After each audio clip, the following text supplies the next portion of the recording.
Is that right? If we make sure that it's fine.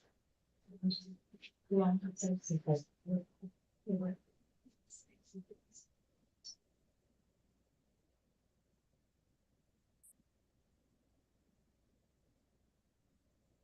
should I take the check around there? Mhm. Mhm.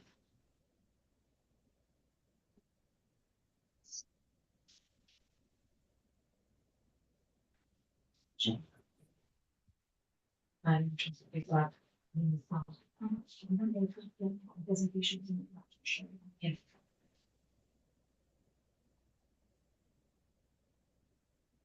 First slide, slides that you will share, and you will share. Oh, okay.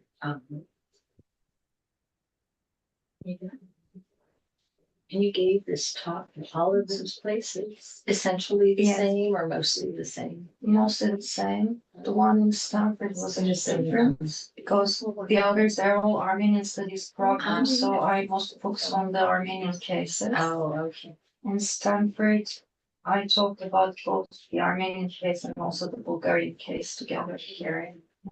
This one you will focus on Armenian and Macedonian also? No, mostly the Armenian studies. But I mean, if you want, you can ask questions and we can discuss the Macedonian.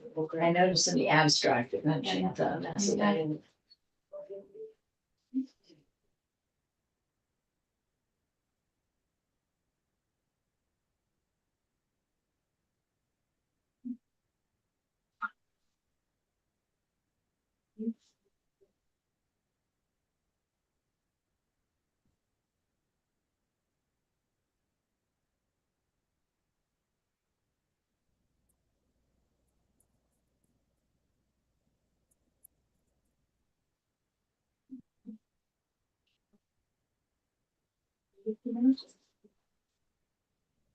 Start. Very slow on this.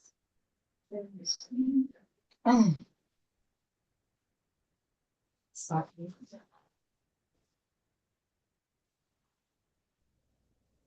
Okay, good evening, everyone. Welcome to this first event, actually, of the academic year that is sponsored by our Armenian Genocide Research Program within the Promise Armenian Institute here at UCLA. My name is Professor Ann Karagosian, and it is my privilege as the director of the UCLA Promise Armenian Institute to welcome you to this event, those in person as well as those watching online. On behalf of our director of the Armenian Genocide Research Program, Dr. Taner Akçam, who is connecting with us remotely and will speak to you in a few minutes. We are delighted to welcome today our speaker, Dr. İlkay Yılmaz of the Department of Modern History at the Freie Universität of Berlin, who will provide a lecture entitled Ottoman Passports, Security and Geographic Mobility, 1876 to 1908. Dr. Yılmaz's lecture will explore the history of the so-called Armenian question during the late Ottoman Empire, approaching both through the lens of mobility restrictions as well as the use of passports. And in this context, she will explore how the use of passports became critical to criminalizing groups, including Armenians, but also Bulgarians, seasonal and foreign workers, and revolutionaries.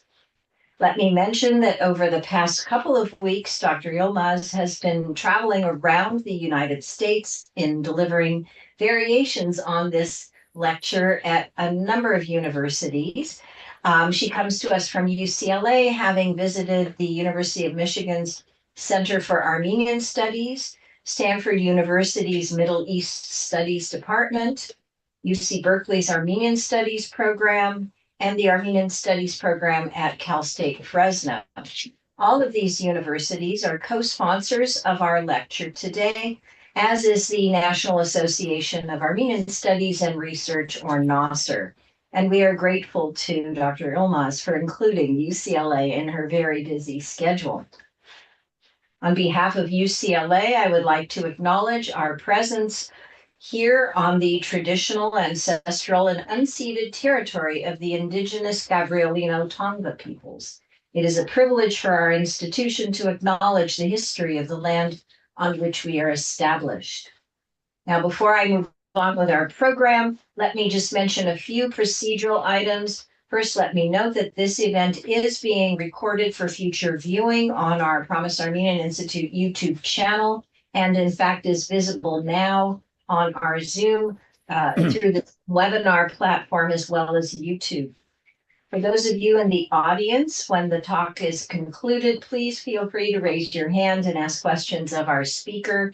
For those of you watching via the Zoom webinar, please use the Q&A function and type in a question.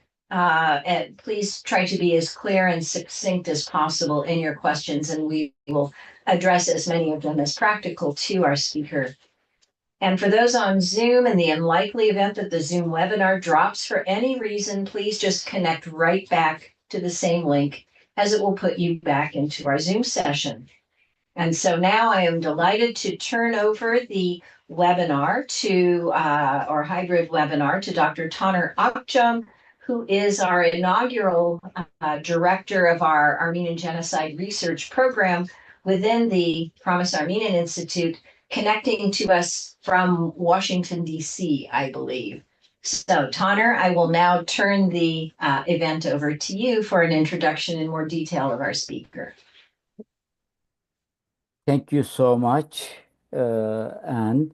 And İlkay, please accept my apology again due to a family emergency.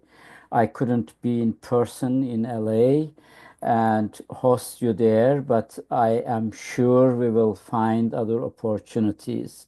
So thank you for this accepting our invitation for this talk.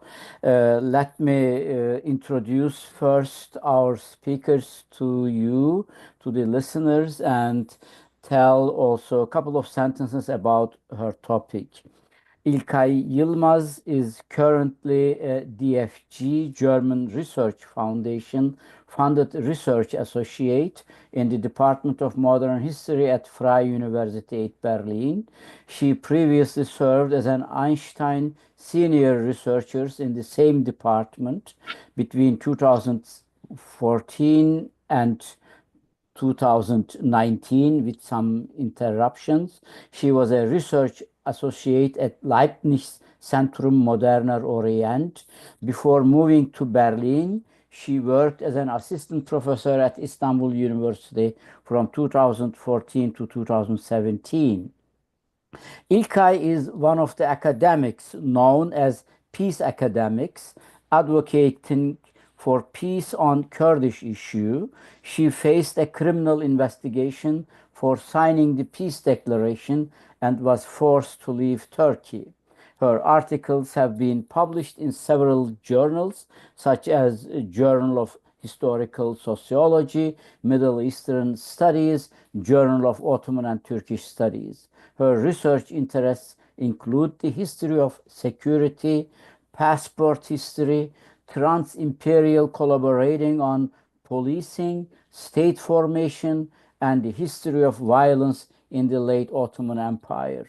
Her current project, Security Perspectives and the Administration of the Eastern Provinces from the late Ottoman Empire to early Republic, Turkish Republic, 1878 to 1952, will be her second monograph.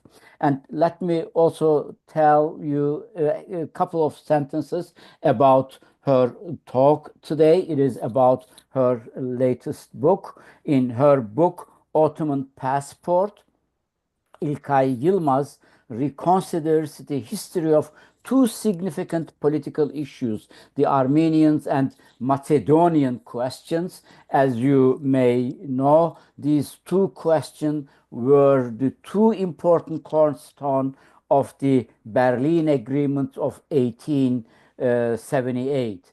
And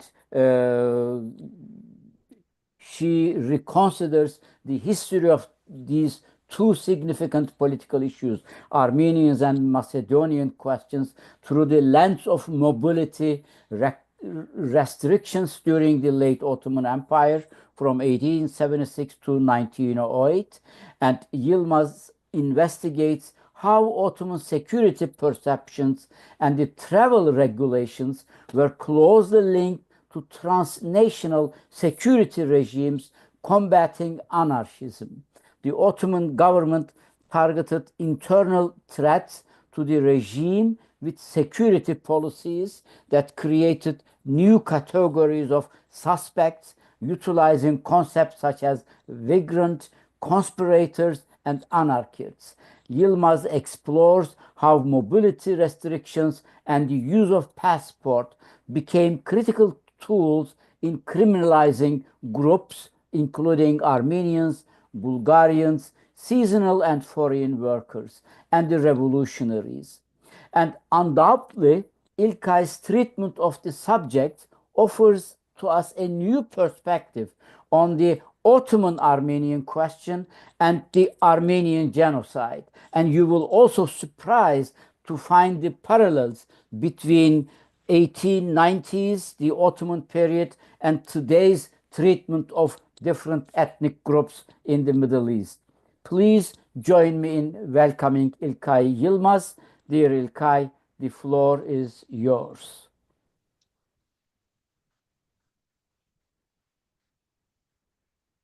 Thank you.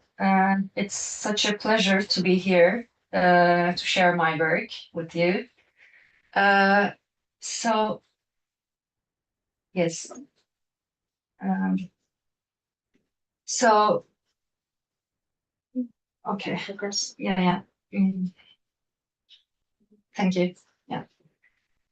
So my book, Ottoman Passports, actually, I was trying to understand how the Ottoman state was trying to control the geographical mobility and how those techniques that the Ottoman state was using were in line with anti-anarchism, basically in Europe and also in Russia. I was also trying to understand the infrastructural power and structural violence against some groups with using those regulations and also the practices. And through that, I was also asking questions about administrative network, not only the regulations, but also the bureaucrats, the paperwork, and different kinds of exceptions in those practices. With asking those questions, I was trying to understand the criminalization of some certain groups. In this era, I mean, in this period, they were mainly the Armenians, Bulgarians, seasonal workers, and political activists. So, yes, nearly 115 years ago, a 30-year-old Armenian woman named Margaret and her 12-year-old daughter Aznif from the town of Çardak, Karahisari Sharki in Sivas, were given permission to leave for North America on the condition of no return to the Ottoman Empire. Their internal passports, which were required for travel within the empire and could also be used as identity documents, in practice were confiscated, and their international passports were inscribed with the sentence, quote, "No return to the Ottoman Empire henceforth," end quote. They were registered for immigration to America, which also meant the deprivation of their citizenship according to a decree aimed at Armenians. Their photographs were filed at the local police station and circulated to the Ministry of Interior and Ministry of Foreign Affairs. The main reason for those bureaucratic regulations was that the Ottoman Empire or the Ottoman government suspected every Armenian who migrated to North America as a potential revolutionary, a conspirator against the Ottoman Empire. At the same time, the Ottoman government deprived Armenians who migrated to North America after 1896 of their citizenship rights. Armenians with US passports were not allowed to re-enter to the Ottoman Empire. Margaret and Aznef were also the target of those regulations. Unlikely though, it seems, Margaret and Aznef's file was closely related to an event that shook another empire, the assassination of Empress Elizabeth of Austria-Hungary on September 10, 1898. The assassination of Elizabeth, the famous Sissi, was part of the wave of assassination attempts against the members of the dynasty, high-ranking bureaucrats, and bourgeoisie, starting from Russia, Italy, Germany, Austria-Hungary, Spain, France, Iran, Belgium, and even branching out to the US, became a phenomenon during the era. The anarchist thinkers proposed the concept of propaganda by deed and the use of terror techniques as propaganda.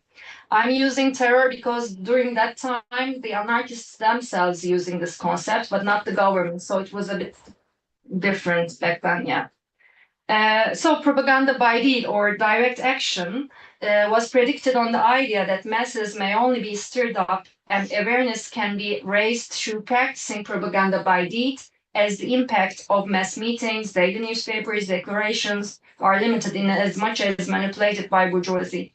The ignored and looked upon demands and motions of the lower classes and the political oppression constituted legitimate base for the acts of violence back then. In the wake of this assassination by the Italian anarchist Luigi Luciani, the Italian government hosted the International Conference of Rome for the social defense against anarchists. This conference was one of the first inter-imperial or maybe trans-imperial collaborations that led to the founding of today's Interpol. The conference discussed how to define anarchists and anarchist acts, as well as contemporary methods of policing, surveillance, and extradition. Passport technologies and practices were important for knowledge exchange on controlling geographical mobility and for inter-imperial information sharing as part of gathering intelligence on suspects. The bureaucratic infrastructure of passport practices was later standardized internationally. This historical turn also affected Ottoman passport practices. The Ottoman Empire was one of the first states to actively use these new technologies of filing, registering, and circulating intelligence, which also involved the use of photographs even before the conference. The book reconsiders the history of two political issues, namely the Armenian and Macedonian questions, and investigates how the Ottoman government or the Hamidian government tried to improve the capacity of the state to create knowledge of the Ottoman population and to implement political decisions throughout the realm with its administrative infrastructure. I analyzed two problems together, allowing me to draw on both the history of mobility restrictions and state control. These included regulations on passports and internal travel permit systems within the context of a fast expanding Ottoman police state. This book provides a global institutional history of mobility restrictions and state documentation, analyzing travel regulations and other security practices within the context of a tumultuous late Ottoman political climate. It explores the Ottoman government's mobility restrictions as part of the government's attempt to collaborate with joint European security efforts to form an inter-imperial criminal justice system or justice network against anarchism. In the Rome Conference, and later in another conference in St. Petersburg, it was in 1904, significant issues that were raised include keeping records, setting up institutions for the surveillance of suspected individuals, as well as the use of passports and travel permits. The Ottoman Empire was one of the participant governments in those conferences, which were the first international attempts to create an international police cooperation.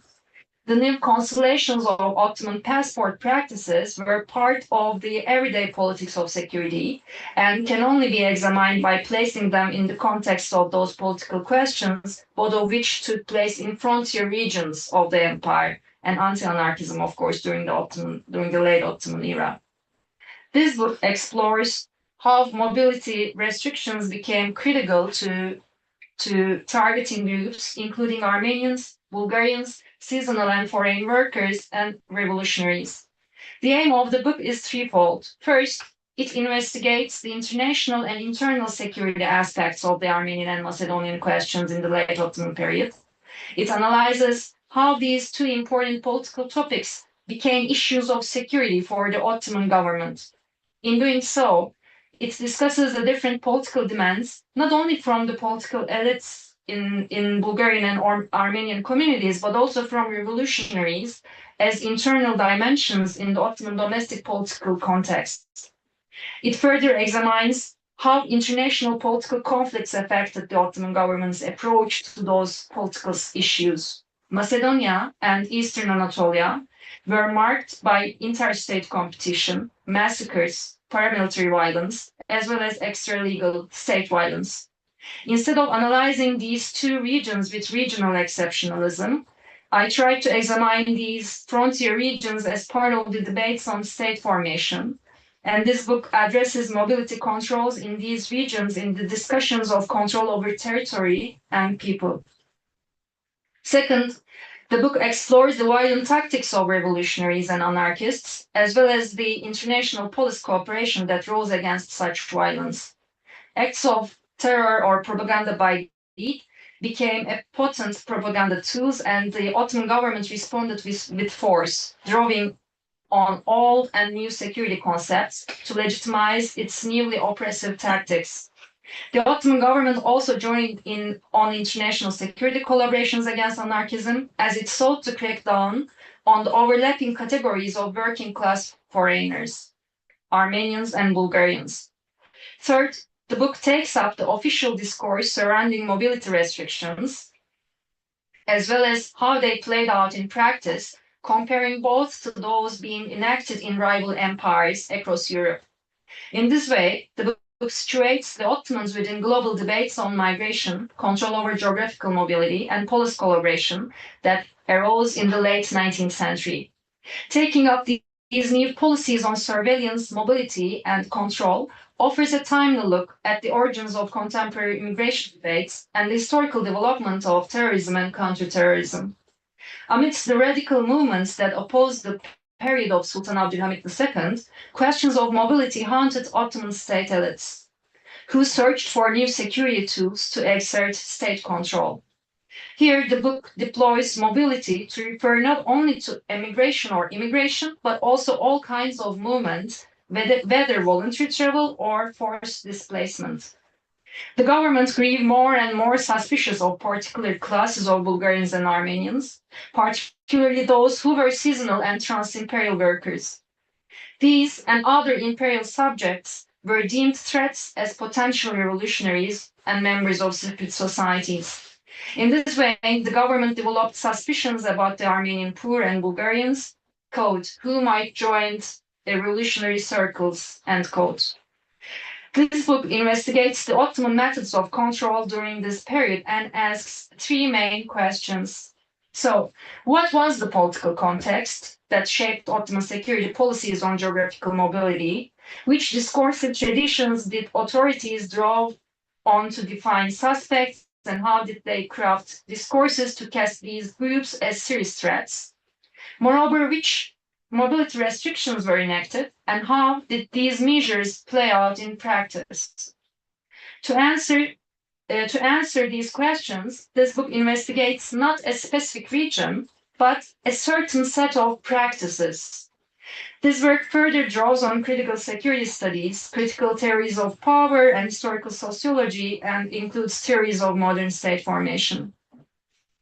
So this book has two main arguments. First, the regime's attempts at controlling mobility were directly connected to the regime's legitimacy crisis, the legitimacy crisis of the central government, rising radical opposition, the increasing of the use of violence, and the loss of territories during the age of high imperialism. Second, mobility restrictions provide a useful indicator of the regime's power and a means for tracing long-term changes in Ottoman administrative practices. During the 19th century, the Ottoman government, the Ottoman Empire, came under the influence of its imperial rivals, the European great powers, as well as Russia.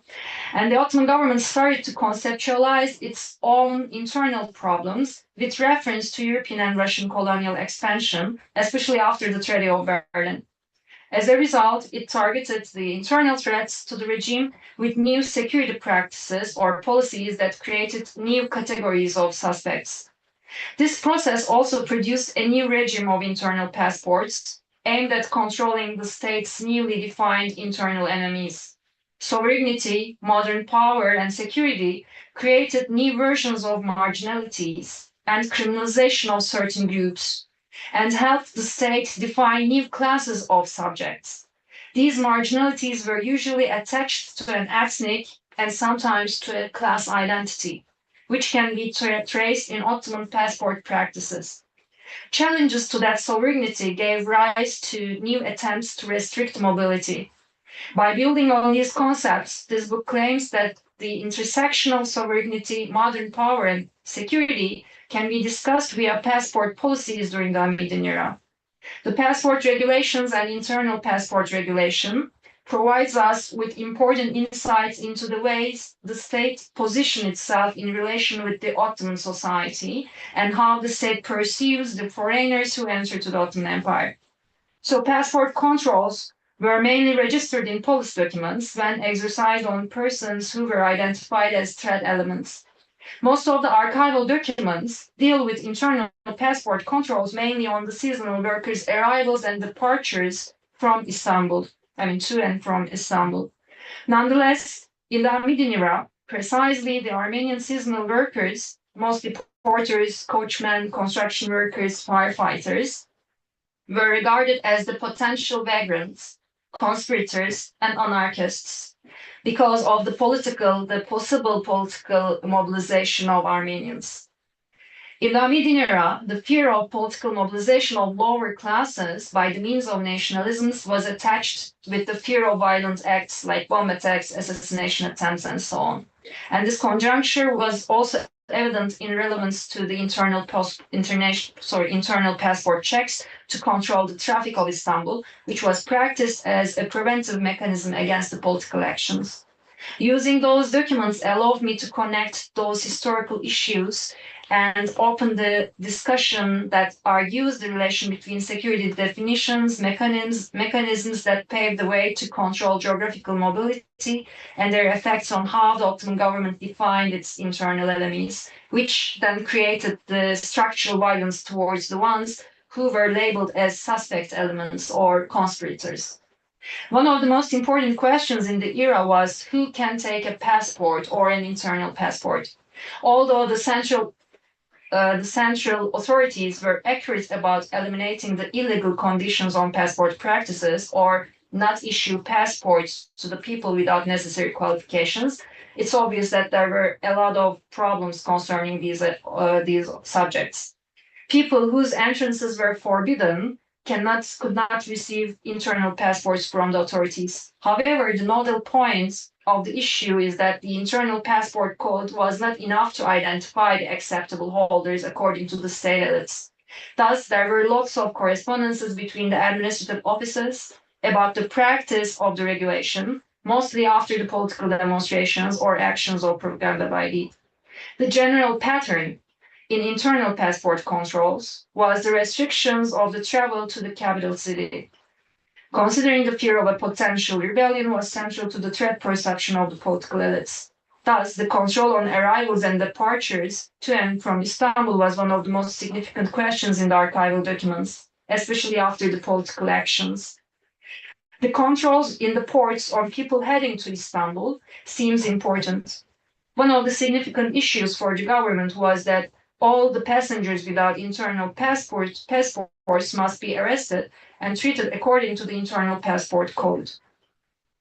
In September 1894, many people, mostly porters and day laborers, came to Istanbul, the biggest port in the Black Sea region, the Black Sea coast, to head for Istanbul. Since there was a high possibility that some of them were Armenians, the central authorities ordered to prevent even their arrival to Trabzon, and that they should have been sent back to their homes. Actually, this year was 1894, it was the year of this big famine in Diyarbakir. So actually, most of those people, they were trying to survive from the famine, and they were trying to find some daily jobs in those, both in Trabzon and also, in other places that they could manage to go. Another document about the same case mentions that most of them had no internal passports or identity cards to travel, so they were regarded as suspects. Because they had no orderly travel document, their entrance could not be allowed to Trabzon, and if some of them managed to arrive in Istanbul, immediately they had to get deported to their homes. If there had been passengers without orderly travel documents or vagrants in the ferries coming from Trabzon, their departure port staff would have been investigated. All the local administrations and ports through the Black Sea coast were acknowledged about this issue by telegrams and were advised to send these kind of people back to their homes or to Trabzon.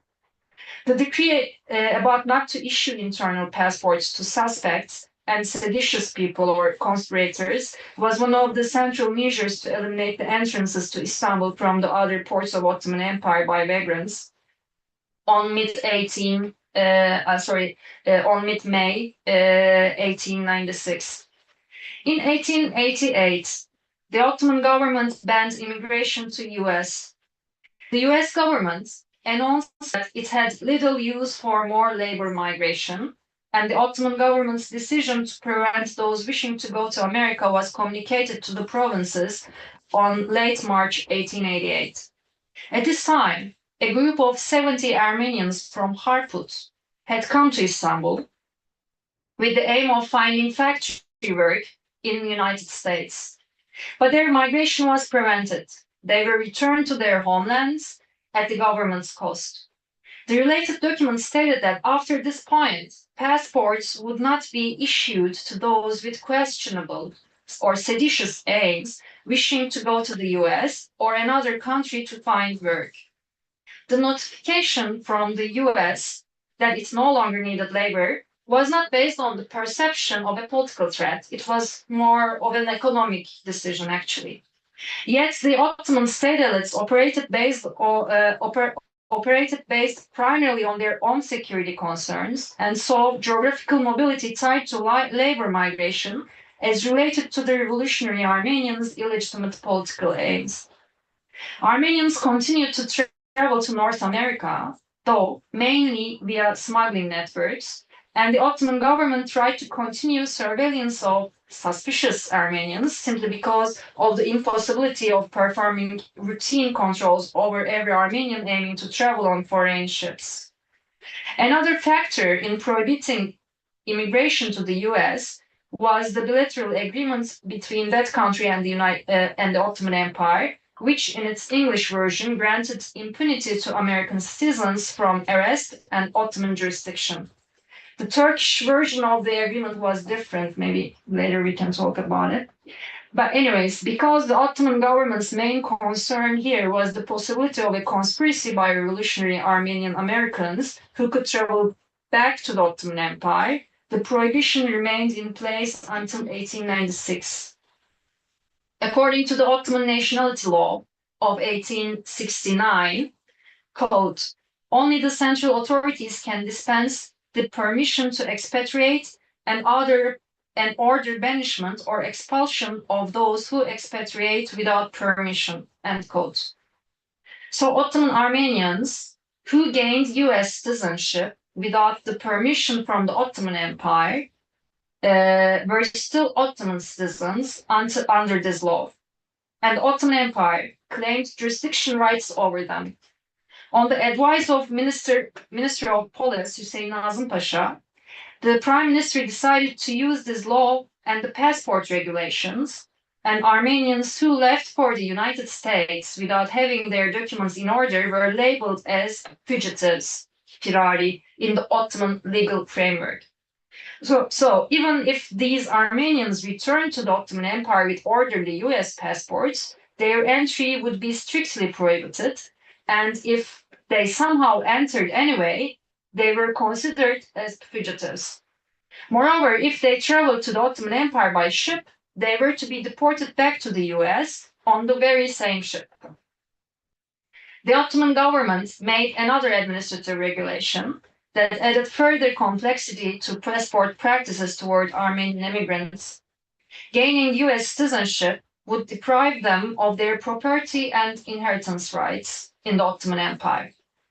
If Armenians wished to retain their rights, they would have to expatriate from the US and reclaim their status as Ottoman citizens. In 1896, the Ottoman government issued a letter of undertaking for Armenians who wanted to immigrate to US. Armenians who signed the document declared that they would, quote, never return to the Ottoman Empire, end quote, and filed 2 photographs with the document. In return, they were issued a travel document, usually an internal passport, not an Ottoman international passport. After the massacres of 1894-96, many Armenians applied to leave the empire for the US. However, even if they had all the documents required, the passport officers in Harput asked them if, quote, if they had rebelled against the Ottoman state, end quote. And this question was enough to frighten the applicants. In addition to other documents, immigrating Armenians were also responsible for providing photographs, but the standards of these photographs were not regulated. That's why, for example, this one was a family photograph. Most of the ones in the Ottoman archives are like family portraits of the time. Considering the limited number of photographers with equipment, obtaining photographs was not always easy. This was the case in Harput, the place from which many Armenians who migrated to North America. According to the British consul there, the only photographer in Harput had no glasses and could not take photographs.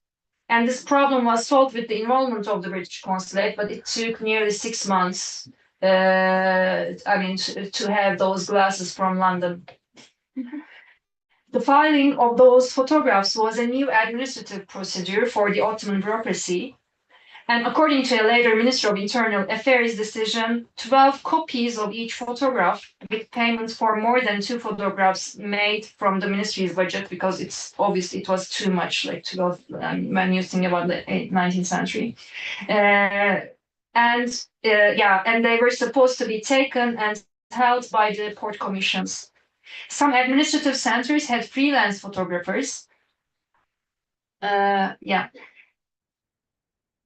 I think in the first photograph, the Aznev's photograph, you can also see that it was taken by an Armenian photographer, a professional photographer. So yeah, anyways, we can talk about it later maybe.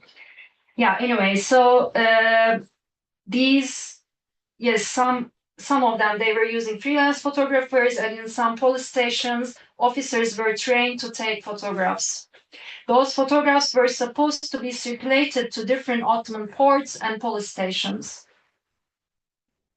If the photographs did not arrive at the port commissions in time, Armenians who applied to leave for North America had to stay at the port under the surveillance until the photos were delivered. This requirement created another form of victimization. In 1906, a group of 12 Armenian women with their children had to wait more than 6 weeks in Trabzon, at the port, until their photographs were delivered to the port administration. Although the governor of Trabzon and the British consul there, they tried to solve the problem.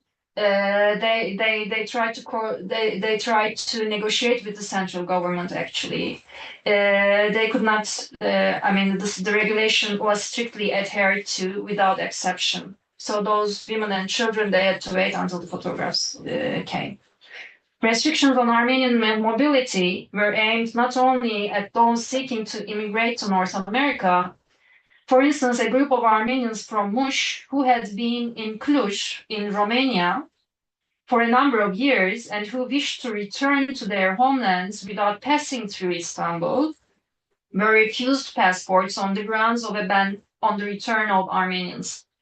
Because of a general pardon of Armenians after the 1895 memorandum by the Great Powers, the Ottoman government decided that visas would not be granted to returnees who were declared to be anarchists and conspirators or seditious, whereas the entry of all others was to be facilitated.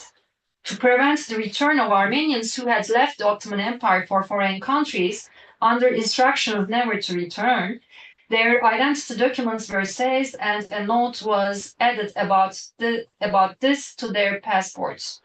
The authority to do so rested with provinces and port commissions who were obliged to share the information with the Population Registration Office. The internal passports of emigrating Armenians were inscribed, henceforth not to return to the Ottoman Empire. And the port commissions was to keep a file on such individuals, as was the Armenian Patriarchate.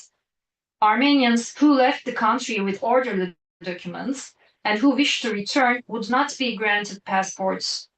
Meanwhile, the right to obtain passports was withdrawn from Armenians who had gone abroad without registering or through illegal means as exiles or fugitives, even though they were Ottoman citizens.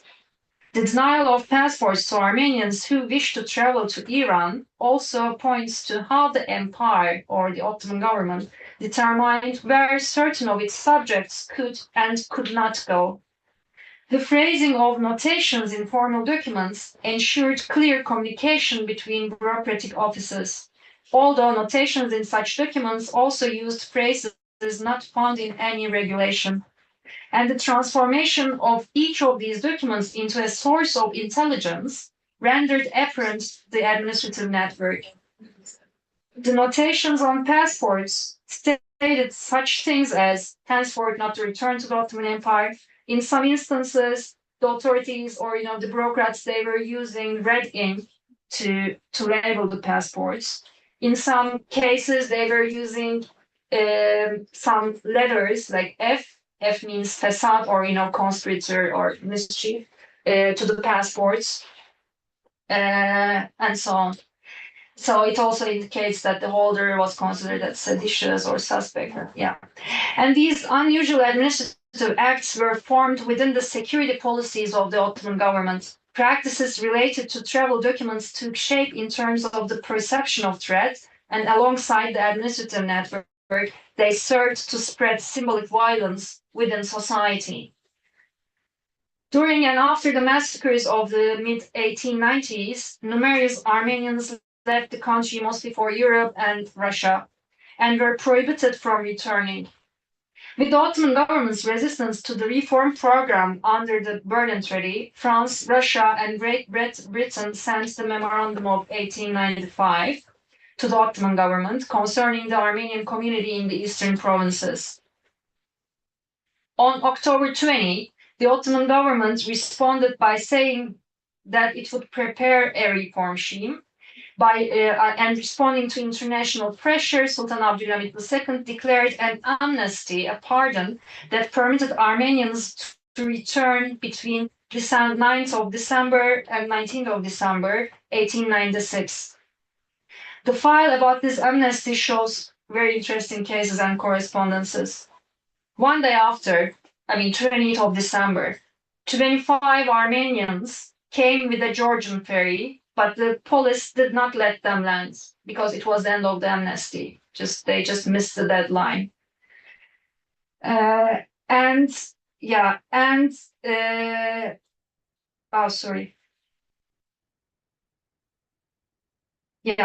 was obvious that they got their travel documents before the deadline. As soon as they were aware of the fact that there would be an amnesty, and they had those orderly documents. And then there was a police investigation afterwards. The investigation of the commission which was responsible to investigate the Armenians with the intention to immigrate. And then they found out that those people had ordered the documents, and it was decided by the police authorities to release these people for good behavior, quote, good behavior by the condition of having a guarantor, end quote.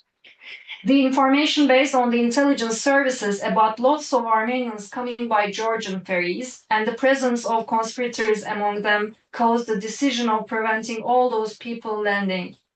Against the ferry company's attempt to lend them, to the state authorities ordered to Varna and Constanta consulates not to give internal and international passports, which could be used by those Armenians who were not allowed to enter to the Ottoman Empire. But of course, they were coming to Istanbul from Odessa, Varna, Marseille, etc. And the police minister asked to the office of the prime minister what to do about those people, and the people who would continue to come. It was very interesting that the police administration had the intelligence before they came to the empire, even if they did not have the registered documents. And the prediction of the minister, police minister Hüseyin Nazım Pasha, was true. One day after his correspondence, there were 4 more ships full of Armenian passengers, and again they were not allowed to land. There were lots of intelligence reports about this issue, and at the end, as far as I understand from the correspondence, both the Black Sea and Mediterranean was like full of ships with the Armenians coming, trying to come back to the Ottoman Empire. The Ministry of Foreign Affairs mentioned to the Ministry of Police and Interior Affairs that the officers should identify the exceptions who were not members of revolutionary committees. So according to the according to the those bureaucratic elites, every ordinary Armenian was this way or another had a link to the revolutionary committees. So they were all in a way this huge, the whole community was in a way framed as being revolutionary or anarchist or so. Anyways, so the exceptions who were not members of revolutionary committees and were not actively participating in the rebellions and led them to benefit from the amnesty. Considering the European consulate's objections about the Armenian policy of the Ottoman Empire, the Minister of Foreign Affairs advised an extension of the deadline of this amnesty. Finally, the amnesty was extended for 75 more days, and the procedure about the passengers was clarified. The passengers would be kept under custody, and the unsuspect ones from Istanbul would be released with a surety or a guarantor, which was going to be registered in the Armenian Patriarchate. The Armenian passengers from other places would be sent back to their villages. The criminals would be punished. However, the number of Armenians was so high that a special commission was founded for their political investigation of their political belonging. But of course, it was taking too much time, especially for the people who were waiting for the results of those investigations. So another practice in the ports, it was about to prevent the arrivals of unwanted foreigners. Migrant European workers also came to be considered as political suspects and thus become subjected to similar practices. The Ottoman Empire implemented new security techniques against anarchists and socialists precisely after the Rome Conference. The main aim was to prevent the entrance of anarchists, and to this end, new control methods were applied. Foreigners whose intention was to enter to the Ottoman land had to use internal passports with a declaration from their consulates. If these foreigners seemed to have suspicious behaviors or if they were revolutionaries like anarchists, admission must have been denied. One of the practices of the era was to take photographs of the anarchists and deport them. The foreign workers, especially the Italians, were subjected to this kind of practices. For example, some of the Italian workers' passports were not stamped with visas since their deportation was described as problematic. In addition to that, worker and minor Italians' passports and other documents were ordered not to be issued or stamped. This can be read as the proof of the fact that the government sees lower classes as potential threats. Certainly, both archival documents were about Italians because of the Italian central role in the events of propaganda by the. After the Empress of Austria-Hungary, Sissi, was assassinated by an Italian, Luigi Luciani, lots of European countries deported Italian migrants. Ottoman Empire ordered to take measures not to let the Italian anarchists who were deported from European countries to enter. Events like the assassination attempts of the Italian King Umberto I by Bresci, or King of Belgium Leopold II by Urbino, caused the security policy against Italians to become permanent. In a similar case, 3 foreigners were deported and their photographs were taken after it's understood that they were Italian anarchists. Moreover, no visas were issued to idle Italians before the police investigation was completed, in order to prevent them from threatening peace and public order. Similarly, Italian workers in Romania who were going to work in the Rayakama railway construction in Beirut could not receive their passports before the investigation was closed. All these cases were directly caused by the assassination attempt to Belgian King Leopold II. Exactly the same pattern can be found in order to prevent the entrance of vagrant Italians in Ottoman lands 2 days after the assassination of French President Sadi Carnot by an Italian anarchist, Cesario. Not only the Italians were affected by the anarchist orders, the continuity of propaganda by deed in Europe gives rise to these kind of orders. The identification of individual identity of the anarchists using the intelligence of Russian, German, and Austrian embassies had to be considered in this frame. The Ottoman government applied with this pattern to repress the nationalist and revolutionary movements in the Balkans, which were also using propaganda by deed. For Iranian anarchists who took a Russian ferry from Varna were suspected to have planned assassination attempts against European consulates in the names of Bulgarian committee. They were arrested, and after that, the government tightens the regulations to prevent the entrance of these kind of people.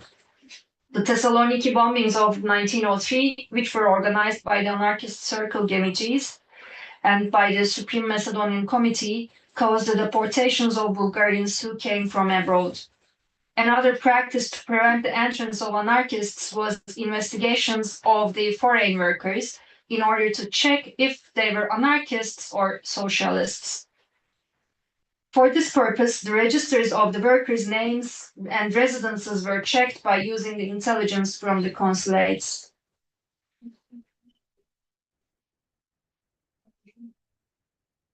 Here.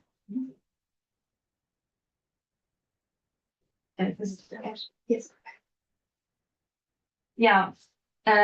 So anyways, now I'm It'll come back. Okay. So we're trying to avoid happening. Recording in progress.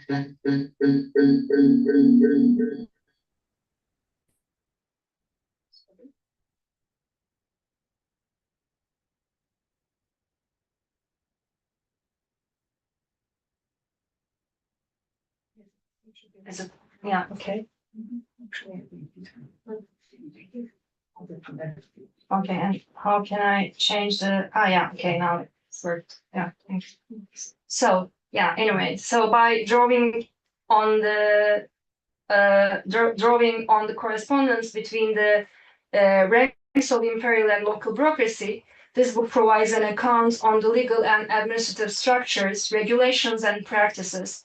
Likewise, the Ottoman bureaucracy created a narrative that connected these Ottoman security policies to the contemporary international police collaboration via anti-anarchism. In addition to internal political decisions, this book also offers an elaborated look into understanding how Ottoman security perceptions and travel regulations were directly linked to transnational security regimes, which could be analyzed through cross-border security policies, practices, discourses, and legal norms. The dynamic relation between security and sovereignty paves the way to discuss the security institutions, norms, techniques, and practices with a reference to state formation. A critical reading of this dynamic relation also highlights the normalization of security practices and the normalization in the suppression of internal threats. This book argues that to intensify the surveillance as part of criminal policing, the Ottoman government also started to employ modern scientific methods of identification and further conducted investigations of suspect foreigners and different Ottoman groups. However, instead of using brand new techniques, the Ottoman government used these new surveillance technologies with old administrative and social control mechanisms, which have evolved throughout the centuries. The old like guarantorship or suretiship, the old and new surveillance mechanisms and their practice distributed and exchanged the knowledge of security threats through name lists, cards, files, periodical reports, among others, not only inside the Ottoman bureaucracy, but internationally. My research on Ottoman passport practices reveals a state network of administrative offices, correspondences between these offices, both high-level bureaucrats, including ministers, and lower level of public officials, registers, and personal identity documents, international passports, internal passports, photographs in administrative files, and identity documents. Not only the political decisions in high politics or law, but also everyday administrative decisions and regulations in daily life and basic paperwork created an administrative network that hung like a black cloud over the heads of the labeled. This administrative network consisted not only administrative structure as offices, but of bureaucrats, bureaucratic correspondence, offices, documents, photographs, traditional social control mechanisms, and their actors. These labels were also created on the ground of securitization of political issues and through the administrative network. Decisions taken in relation to security both rendered politics a technical matter and increased state intervention in everyday life. The administrative network emerged as a pattern, a mentality whose form can be traced in laws, regulations, Council of State decisions, and the like. This network also reveals how implementation extended from the very top of the bureaucracy to its lowest levels, and how spatial and temporal differences and contradictions functioned within this network. The monitoring and controlling practices established by introducing regulations on passports and internal passports indicate how the Ottoman Empire broadened its scope of governance. The book provides an analysis of Ottoman passports in the global institutional history of state documentation, and this approach makes it possible to place Ottoman passports within the global history, and also opens a window to argue that considering the passport policies as an example of state administrative practices at the level of politics of security can eliminate the politics towards defined suspect groups. The legal framework also opens a legal space for exceptions that were mostly regulated not by laws, but by regulations and instructions in the Hamidian era. It's also evident that there is a similar perspective towards vagrancy and anarchism and seasonal workers in Germany, France, and Austria-Hungary. Therefore, in the Ottoman context, there was a connection and overlap between the concepts vagrant, anarchist, and fesat the conspirator, which was actually an Islamic concept in the discourse of the Ottoman bureaucracy. This book explores the ways in which the threat perceptions shaped the security discourse of the political center. There is no doubt that state elites of this period saw the survival of the state as being under threat, and this perception of danger also affected the language used in state correspondence from the upper levels of government down to the minor civil servants. The historical framework set out in the book demonstrates the historical and spatial stage established by this discourse. Answering such questions as who used this discourse and how it was used and in which positions helps in understanding the actors who took part in the discourse constructed along the axis of danger or threat and in comprehending the mentality with which it was constituted.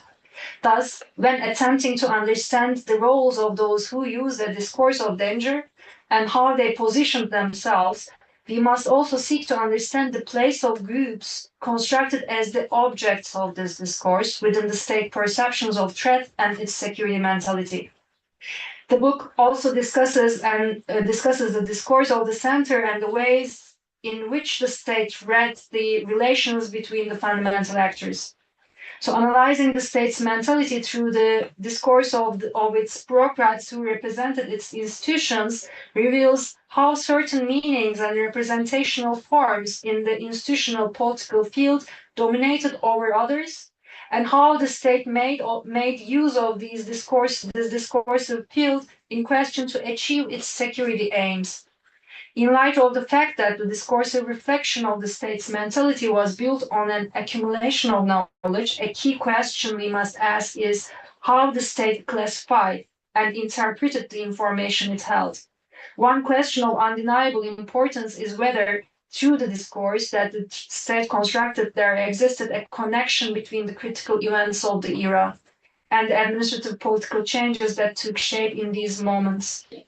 The new articulation of those concepts, the vagrant, Serseri, and Fesat, the conspirator, created a discursive link to pejorative understandings of anarchism and anarchist in official correspondences.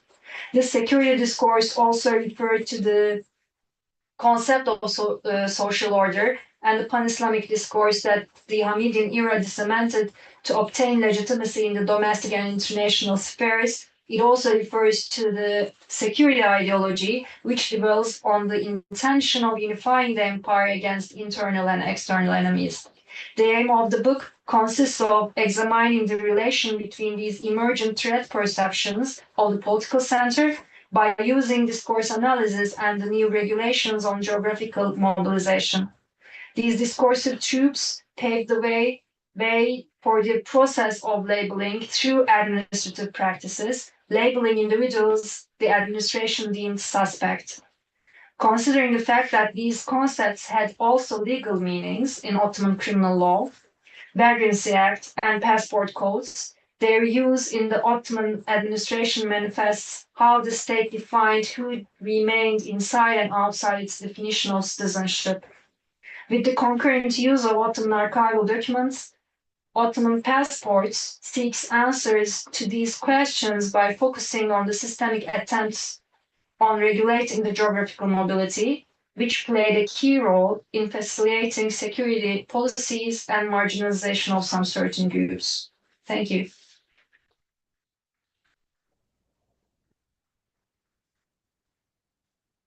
Interesting. Thank you so much. I think we are now open for questions, either from our audience in person or remotely. Any questions from the audience here? I have several questions. Okay, please. It was a fascinating speech. Definitely, I will be reading the book. I'm very excited. I'm originally from Istanbul. I'm an Istanbul Armenian. I checked my ancestry.com. We are coming from Harput, so it's extremely relevant to all of this. But I'm also trying to place myself into like a devil's advocate. I'm trying to figure out why would the Ottoman government want to place these restrictions? Was it specifically to particular ethnicities across the board? I mean, we all know Abdulhamid was had a paranoia. He just was scared of anything and everything around him. So the internal passports, for example, were they simply applied for non-Muslim citizens or citizens across? So he was not discriminating against. He just didn't want people to come to Istanbul just in case somebody wants to kill him in general. So, I mean, the internal passport question, actually, it was a very old administrative tradition of the Ottoman Empire. And mainly they introduced it, I mean, it was also, you know, in Russia, you can find a similar regulation and also, or practice, or also in China. So they were trying to keep peasants in the agricultural production, and they were trying to tie them to the land. And that's why those peasants, ordinary people actually, they needed internal passports, a legitimate means to move from one place to another. So those internal passports, I mean, of course, you know, they changed in time, the format had changed, the regulations changed, and so on. But the thing is, we see this use of internal passports in the means of, for the political reasons. For example, Celali rebellions in 16th century, or during the Patronari rebellion in 18th century. And during the late 19th century, I mean, every Ottoman subject had to carry an internal passport if they wanted to move. If they wanted to be mobile. But of course, you know, when you check what was happening on the ground and when you check the different regulations, then you see again the political questions. So after the Berlin Treaty, especially after the Berlin Treaty, we see these new regulations aiming at Armenians. So they were using the internal passports for other subjects too, but there were like, how can I say, exceptional regulations or exceptional practices against the Armenian community. My second question was about the Armenians wanting to come back to the Ottoman Empire.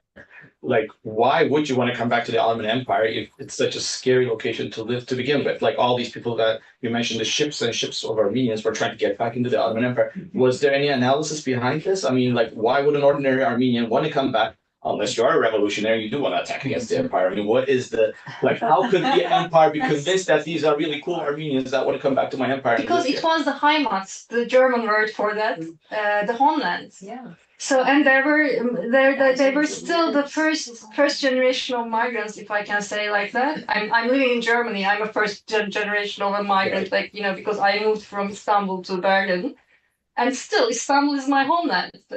I think it's in a way very emotional, and also they had their bigger families back then, you know, in those places.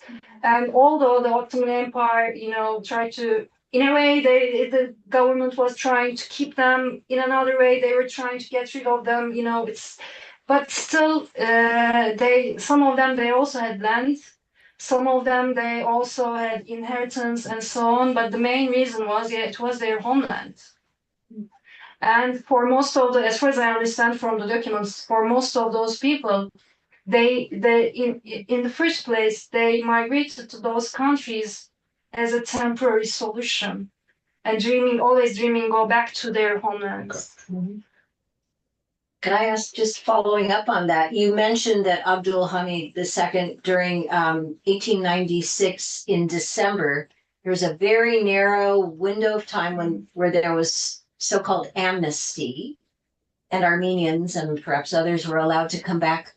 Why? Why was that done? Why wasn't it longer, or why was it in place at all? So, I mean, because of the Armenian massacres between 94 and 96, the European governments, I mean, the great powers, they declared this memorandum, because according to the Berlin Treaty, there is an article 60, the Article 61, and according to that article, the Ottoman government had to create security for the Armenian community, especially in the eastern provinces, and the government had to practice a reform scheme, mostly for the security reasons again, and also, you know, taxation, gendarmerie, and so on. But the thing is, like, when you look at the reform proposals, which were mostly written by Great Britain, they were not accepted by the Ottoman government for some different reasons. Maybe we can talk about it later on. And during this time, I mean, just, you know, during the massacres, and the guarantor of that specific article was Great Britain. And with the leadership of the Great Britain, they prepared this memorandum. It was not only about this amnesty. I mean, there were some other issues too, basically related to the security issues of the Armenians. But during the massacres, a lot of Armenians, they ran away from the country to other places, and basically it was an issue to guarantee to secure their how can I say, their return to the Ottoman Empire. So it was, If they want. from my point of view, it was a forced migration. Because they most of them, they migrated, or, you know, they left the empire because of security reasons, even if it was called like voluntary migration, but I think it's a forced migration back then. So it was the main reason of this amnesty. Thank you. Dr. Akçan has a question. Yeah. So thank you so much, İlkay, for this fascinating talk and fascinating book. So I have a comment and two related questions. My understanding is that the Ottoman state likened the political organizations of the Armenians of the time to the anarchists in Europe. And the Ottomans argued that the measures taken against Armenian organizations were similar to those taken by Europeans against the anarchists in Europe. However, there is an important difference, is that the Ottomans viewed almost the entire population, and including those traveling, as a potential danger. So not just the members of the organizations. So in this sense, the Ottoman government creates a strong connections between Armenian demands for reforms and the security issue. So the Armenian demands for reform were perceived as security threat at the same time. So this connection is important because it opens us a new gate to interpret the entire Armenian massacres and Armenian genocide also, because we used to explain the Armenian genocide or mass atrocities against Armenians maybe on religious ground, so the Christian versus Muslims, or ideological, the pan-Turkism, pan-Islamism, and so on. But with your interpretation, it gives us new tools to explain the entire process, namely the security concern and making the entire population as a security threat and using the European anarchists a kind of an example here. So could you elaborate a little bit on this connection? And what I additionally find fascinating, there is an important parallel today with the Kurdish issue. I think the Kurdish issue has been tackled by the current government exactly the same way as an important issue of a security question. What would you really like to say on this connection? Thank you very much, and thank you for your comments as well. So it's really interesting. Yes, the Ottoman government actually at the same time they were trying to create this how can I say, diplomatic discourse about the Armenian issue, and they were using this anti-anarchist discourse. But the thing is, it's also interesting. Like when you look at the European framework, especially during the Conference of Rome. Most of the European governments, they didn't want to define anarchism or the anarchist acts as a political crime. They wanted to define it as a social crime. And Russia and Ottoman Empire, these two governments especially, they wanted to define these, the anarchist acts and also the anarchists as political, regarding to the political crimes. So I think it's the main difference with the European framework and the Ottoman one. But still, they were, the Ottoman experts in the conference and also the Ottoman Police Ministry afterwards, they were very well aware of the fear of anarchism in Europe, and they wanted to use this discourse to legitimize the Armenian policy back in the Ottoman Empire, because it was already an international or diplomatic question. And actually, it's so interesting. Hüseyin Nazım Pasha, the Police Ministry, he wrote a report about the Armenian incidents, and he took an order from the Sultan to write another report in French to circulate in the diplomatic circles in Europe. So it gives an idea that they were also trying to create how can I say, a narrative about the Armenian question using the anarchism or anti-anarchism that time. So I think it's a very interesting, and they were also trying to create another narrative inside the empire for the Ottoman bureaucrats, and it was quite different than anti-anarchism. It was mostly about geopolitics and geopolitical struggles against Russia and a possible intervention of Great Britain. But it's really interesting how they created this double narrative, or how they constructed those discourses at the very same time. So, hopefully I'm writing it now in my second book, but yeah, anyways. And you also asked about the Kurdish question.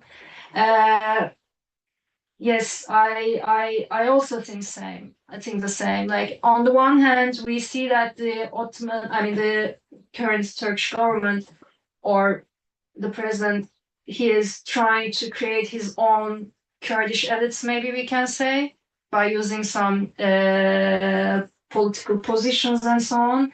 And on the other hand, they are criminalizing the Kurdish, being Kurdish, Kurdishness itself, not only the Kurdish politics, but yeah, in cultural sphere as well. So yes, and I mean in 1990s, I mean I was still a kid in 1990s. I'm not that old, so but yeah. But anyways, you know, these were those. I mean, there were those GBT technologies, the checking the IDs. You know, especially in the ports in Istanbul, like in the Anatolian part, at ferry ports. Or you know they were like checking especially for young males, they were checking the ID cards, and you know if it says like Bingöl, I don't know, like Diyarbakır, I mean the eastern provinces basically, then you know they could open a further investigation, or they could even, you know, according to the place, your birthplace, or according to your registration, they could just define you as a suspect.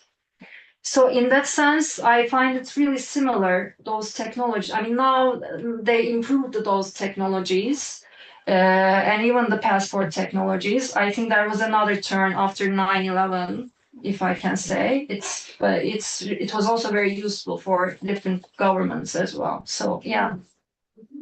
Yeah, thank you for the questions again. To follow up on that item, I mean, it really bothers me when governments just generalize the entire population just because there's an anarchist group doing something against someone. I mean, in the Armenian era, I mean, yeah, the Armenian Revolutionary Party did have an assassination attempt on Abdulhamid. So maybe he was guessing it right that something is going to happen from an Armenian group, but it's the anarchist group. You can't just blame the entire Armenian population for trying to kill you.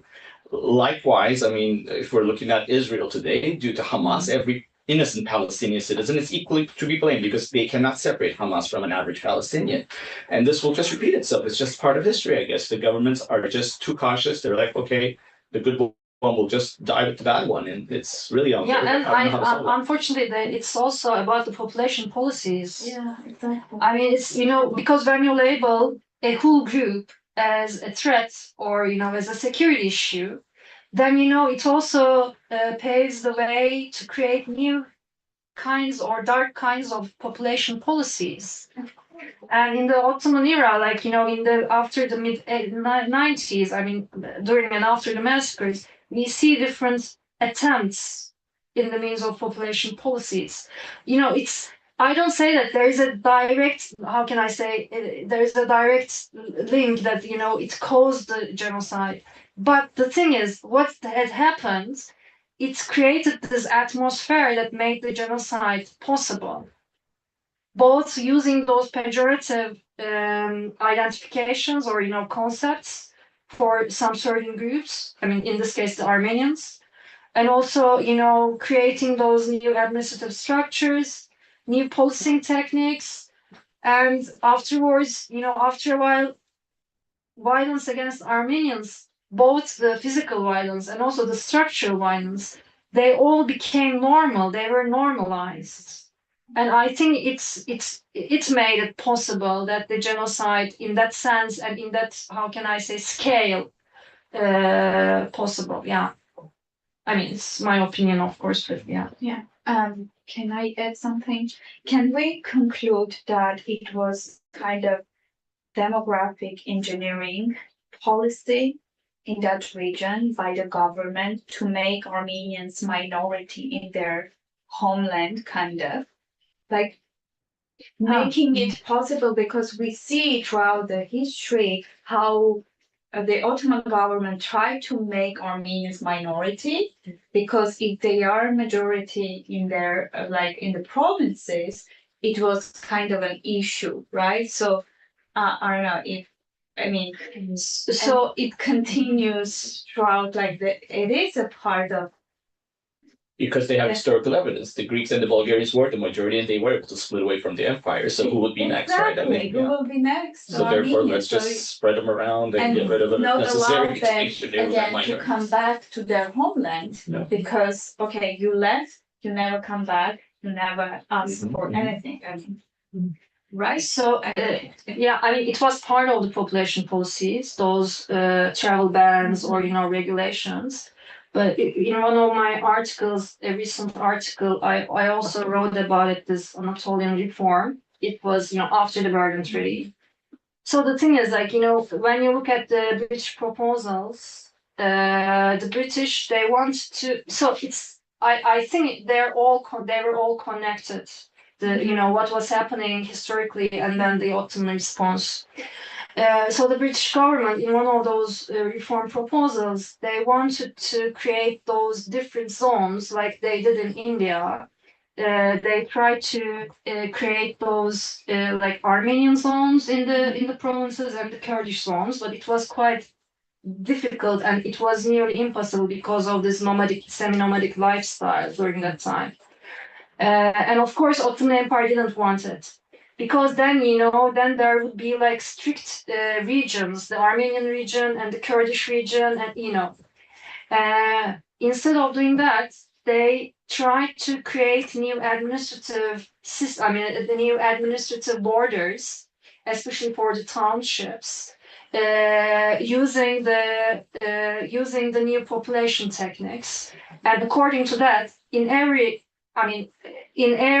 small town, the Armenians would be the minorities. So they actually, how can I say, borrowed this idea of minority and minoritization. And they also, tried to understand what was Russia was doing for the Muslims, what were the British, and British was so open to write about it. Like they were always putting this example of India, it's perfect, we did it this way. And they were also looking what was happening in Algeria, the French colonial policies. And then, of course, the Bulgaria was like, the Bulgaria was created as a principality. Before that, there was Greek independence, and all those Balkans. The Balkan regions, they became really problematic, especially after the Ottoman-Russian War. So there was a Romania now, like there was this Macedonia as a region, which was a question. And then, first the greater Bulgaria and then a smaller one and so on. And of course, this Adriatic region, it was also like Austria-Hungary and so on. So there were all those geopolitics and populations, the population policies involved. And it was the zeitgeist, like the soul of that era, not only for the Ottoman Empire, but like globally. And for the Ottoman Empire, in this case, they tried to create those like minority, the minoritization of the Armenian community in every small town. So it was the response to and of course, it was also a response to the reform demands of the Armenian Patriarchate as well. Yeah. It's at the end they couldn't manage to do it. But it was the main plan or main proposal from the and now Erdem also is working on those issues. Yeah. So yes, but from my point of view, those passport technologies or regulations on mobility, they were very well connected to the population policies of the time. Okay, any other questions? Okay, well, if not, thank you again for a fascinating talk. I are very grateful to you for coming to us and presenting this. Let me just close our event by announcing that we have a couple of additional events coming up in our Promise Armenian Institute.